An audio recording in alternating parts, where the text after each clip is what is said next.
Welcome back to my channel. तो guys आज हम क्लास 8th का जो रत्न सागर बुक है फ्रेंड्स, उसका चैप्टर नंबर 6 प्रैक्टिकल ज्योमेट्री का एक्सरसाइज 6C का सोल्व करने वाले हैं फ्रेंड्स।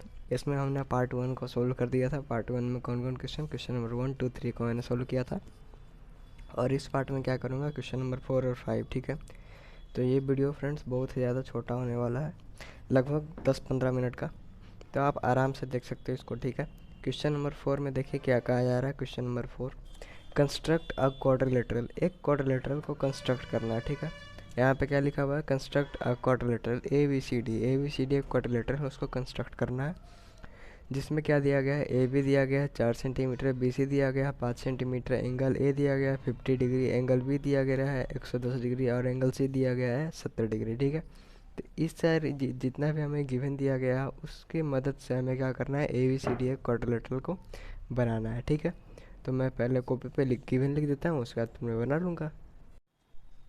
तो ठीक है गाइज, हमने क्या लिख लिया, हमने अब तो गिवन लिख लिया है। उसके बाद फिर अब हमें क्या करना है, अब हम यहाँ पे क्या कर लेते हैं, रफ स्केच बना लेते हैं। ठीक है, यहाँ पर क्या कर लेते हैं, हम यहाँ पे रफ स्केच बना लेते हैं। ठीक है, अब यहाँ पे रफ स्केच में कैसे बनाएंगे, ए बी सी और डी। ठीक है, ये मान लो क्या हमारा क्वाड्रिलेटर बन गया एक। ठीक है, ये मान लो क्वाड्रिलेटर बन गया। ए बी कितना है, 4 सेंटीमीटर है, बी सी कितना है, 5 सेंटीमीटर है, एंगल है कितना है, 50 डिग्री है, एंगल भी कितना है, 110 डिग्री है, एंगल से कितना है, 70 डिग्री है। ठीक है, इसके बारे में हमें कुछ नहीं पता। ठीक है, तो इससे हमको कोई मतलब नहीं है। सबसे पहले हम क्या करेंगे, पेंसिल से ए बी एक लाइन है जो कि 4 सेंटीमीटर का, उसे सबसे पहले हम बना लेंगे। ठीक है, तो यहाँ पे देखिए ए बी एक लाइन में बना लेता हूँ 4 सेंटीमीटर का। ठीक है, यहाँ पर मैं क्या बना लेता हूँ, ए बी एक लाइन बना लेता हूँ 4 सेंटीमीटर का। देख लो, यहाँ से मैं बना लेता हूँ 4 सेंटीमीटर का एक, ये ए बी बन गया। ठीक है, ये ए और ये बी। ठीक है, अब इसके बाद फिर हमें क्या करना है, 110 डिग्री। आप यहाँ पे 50 डिग्री बना लो या फिर 110 डिग्री बना लो, जितना चाहे आप उतना बना सकते हो। ठीक है, तो यहाँ पे सबसे पहले हम 50 डिग्री का बना लेता हूँ। ये देखो, यहाँ से प्रोटेक्टर का हेल्प से मैं यहाँ पर से 50 डिग्री मैं यहाँ पे बना लेता हूँ। ये हो गया 50 डिग्री, और इसे क्या करना है, हमें ज्वाइन कर लेना। ठीक है, ये क्या हो गया, 50 डिग्री हो गया। अब यहाँ पे 110 डिग्री है, ये तो 4 सेंटीमीटर है। अब यहाँ पे देखो, यहाँ पे 4 सेंटीमीटर है। अब आप सोचोगे कि यहाँ पे 5 सेंटीमीटर, इसको कैसे लाएं, तो सबसे पहले आपको क्या दिमाग में आएगा कि 110 डिग्री पहले बना लेते हैं, उसके बाद फिर जो होगा किया जाएगा। तो वैसे ही हम यहाँ पे क्या कर लेते हैं, 110 डिग्री हम यहाँ पे बना लेते हैं। 110 डिग्री का एंगल मैं यहाँ पे बना लेता हूँ। देखो यहाँ पे ये हो गया 110 का पॉइंट, और ये इसको हम ज्वाइन कर देंगे। तो ये तो हो गया। अब यहाँ पे ये कितना डिग्री बन गया, 110 डिग्री। ठीक है, 110 डिग्री का यहाँ बन गया, 50 डिग्री का यहाँ बन गया। अब यहाँ पे तो ये 5 ही सेंटीमीटर है, तो 5 ही सेंटीमीटर करने के लिए हमें क्या पता कितना सेंटीमीटर है। तो यदि हमें 5 ही सेंटीमीटर लेके आना है तो हमें इसकी ज़रूरत पड़ेगी, कंपास की ज़रूरत पड़ेगी। और यहाँ पर से 5 सेंटीमीटर का मैं यहाँ पे मेज़र कर लूँगा स्केल से। ये देखो, यहाँ पे 5 है और यहाँ पे 0 है, तो यहाँ पे मैं मेज़र कर लिया हमने। अब यहाँ से क्या करूँगा, यहाँ पर से एक आर्क काटूँगा। ठीक है, ये देखो हमने एक आर्क काट लिया, पॉइंट के नज़दीक है लेकिन पॉइंट के ऊपर नहीं है। ठीक है, तो यहाँ पे ये जो पॉइंट था, पॉइंट को हमने क्या नाम दे दिया, पॉइंट को हमने नाम दे दिया एफ। और ये जो जहाँ पे इंटरसेक्ट हुआ है यहाँ पर का नाम क्या है, सी है। ठीक है, यहाँ पे मैं ये कर देता हूँ, एरो बना देता हूँ। उसके बाद फिर यहाँ से क्या बोल रहा है कि यहाँ से 70 डिग्री का एंगल बनाओ। ये तो हमें अभी तक पता नहीं चला कितना सेंटीमीटर है। तो अब हम क्या करेंगे, यहाँ से 70 डिग्री का एक एंगल बनाऊंगा, और जहाँ पर से ये दोनों इंटरसेक्ट करेगा वहाँ पे आ जाएगा। तो आप एक काम कर लो, कॉपी को आप घुमा सकते हो।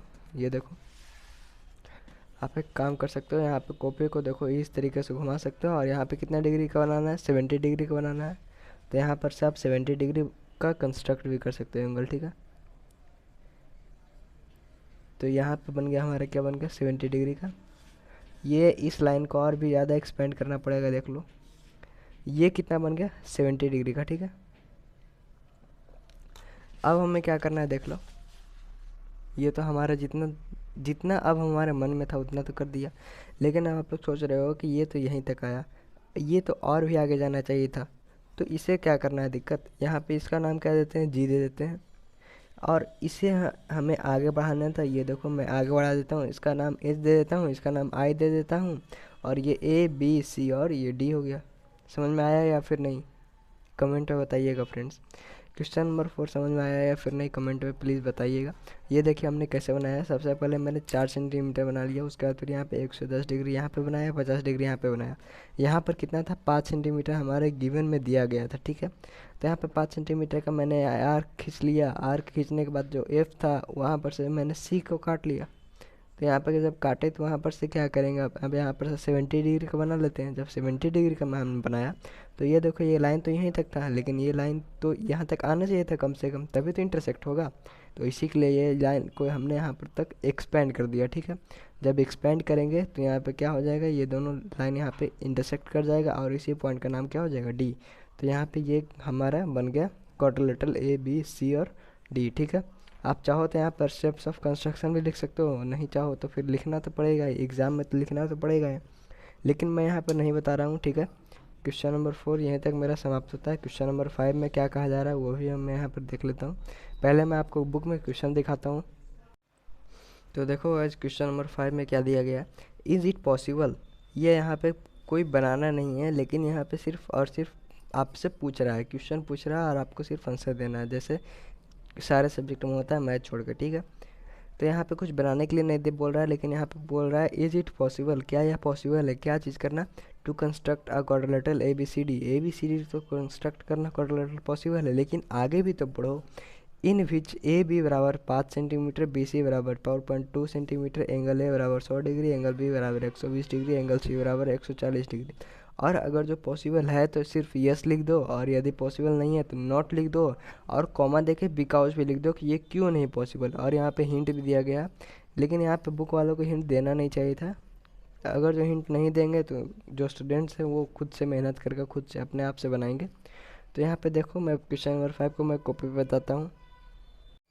तो क्वेश्चन नंबर 5 में क्या क्या गिवन है फ्रेंड्स, ए बी दिया गया है 5 सेंटीमीटर का, बी सी दिया गया है 4.2 सेंटीमीटर का, एंगल ए दिया गया है कितना डिग्री 100 डिग्री का है, एंगल बी कितना डिग्री है 120 डिग्री है, और क्या दिया गया है, एंगल सी दिया गया है 140 डिग्री का है, ठीक है।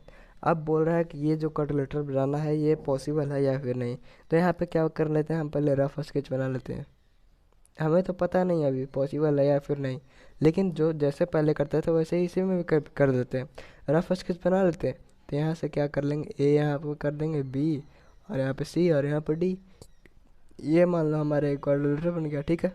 अब यहाँ पे ए भी बोला है 5 सेंटीमीटर, ठीक है, ये हो गया 5 सेंटीमीटर। बी सी दिया गया 4.2 सेंटीमीटर, एंगल ए दिया गया 100 डिग्री, एंगल भी दिया गया है 120 डिग्री, एंगल सी दिया गया है 140 डिग्री। अब एंगल डी का पता नहीं, ठीक है। तो सबसे पहले आप लोग क्या करते हैं कि यहाँ पर तो 5 सेंटीमीटर दिया गया, हम लोग तो बना ही लेते, ये बना लेते।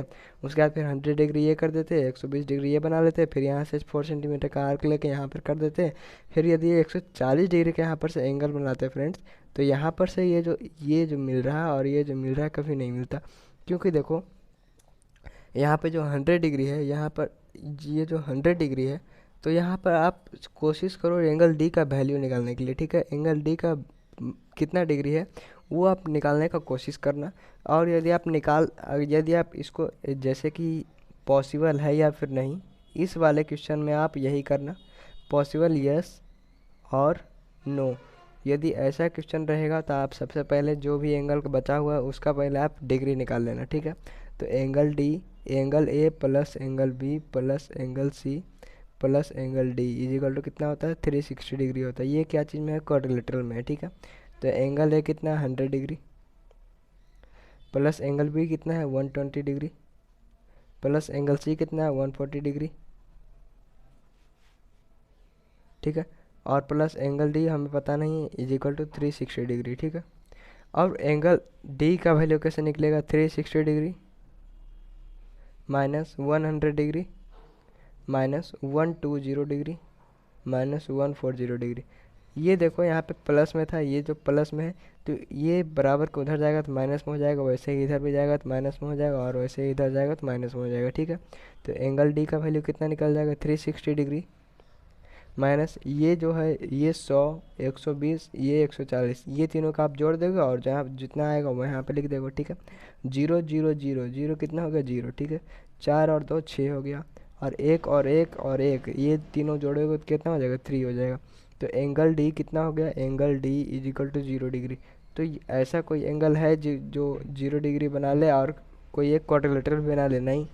यदि कोई एक एंगल 0 डिग्री हो जाएगा, मान लो ये 0 डिग्री हो गया, तब तो ये ऐसा बनेगा, देखो यहाँ पे, यदि देखो ये डी 0 डिग्री है, तब तो यही बनेगा सिर्फ, तब तो यही बनेगा, क्योंकि डी तो 0 डिग्री है, यहीं से जाएगा और यहीं से कंप्लीट हो जाएगा बस। ये तो लाइन आएगा ही नहीं, ये तो लाइन आएगा ही नहीं।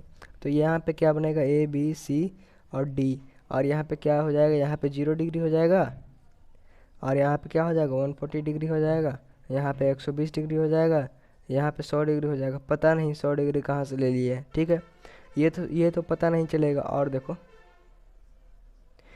एक कॉन्सेप्ट तो ये हो गया, पता नहीं कि 100 डिग्री हमने कहाँ से ले लिया, अगर जो लूँगा भी तो यहाँ पर 0 डिग्री मिलेगा नहीं कहीं, ठीक है। और दूसरा क्या है कि यदि यहाँ पे ये जो लाइन ही नहीं रहेगा, तो यहाँ पर ये 3 ही साइड तो हुआ। क्वाड्रिलेटरल में क्या किया जाता है कि 4 साइड रहता है, चाहे कैसे भी रहे, टेढ़ा रहे, कुछ भी रहे। तो यहाँ पे क्या रहेगा, ये 4 साइड रहेगा, लेकिन यहाँ पे क्या है, 3 ही साइड है। तो 3 साइड का कोई क्वाड्रिलेटरल आज तक आपने नहीं देखा होगा, तो इसी के लिए यहाँ पे नॉट पॉसिबल है, ठीक है। यहाँ पे आप आंसर में क्या लिखोगे, नो। आंसर में क्या लिखोगे, no, it is not possible. और बिकॉज में क्या कर दोगे, because angle D is equal to 0, ठीक है।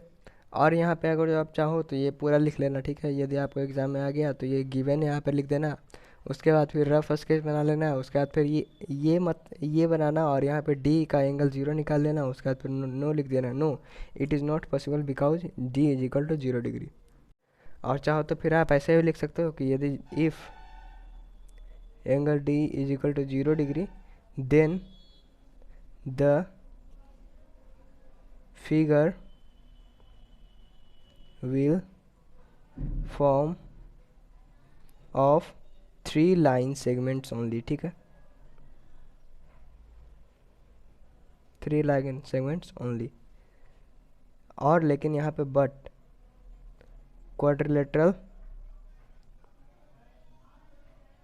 has at least 4 side। तो यहाँ पे ये भी आप ये पहला रीजन तो आप ये लिख सकते हो, और दूसरा रीजन ऊपर ला लिख सकते हो, ठीक है। पहला रीजन ये लिख सकते हो, दूसरा रीजन ये, दोनों में से कोई भी लिख दोगे, दोनों सही है, ठीक है। तो फ्रेंड्स, यदि आपको ये पूरा वीडियो समझ में आया होगा क्वेश्चन नंबर 4 और क्वेश्चन नंबर 5, तो प्लीज़ इस वीडियो को लाइक कर दीजिएगा। और फ्रेंड्स, यदि आपने अभी तक मेरे चैनल को सब्सक्राइब नहीं किया तो प्लीज़ सब्सक्राइब कर दीजिएगा friends. Thank you for watching this video.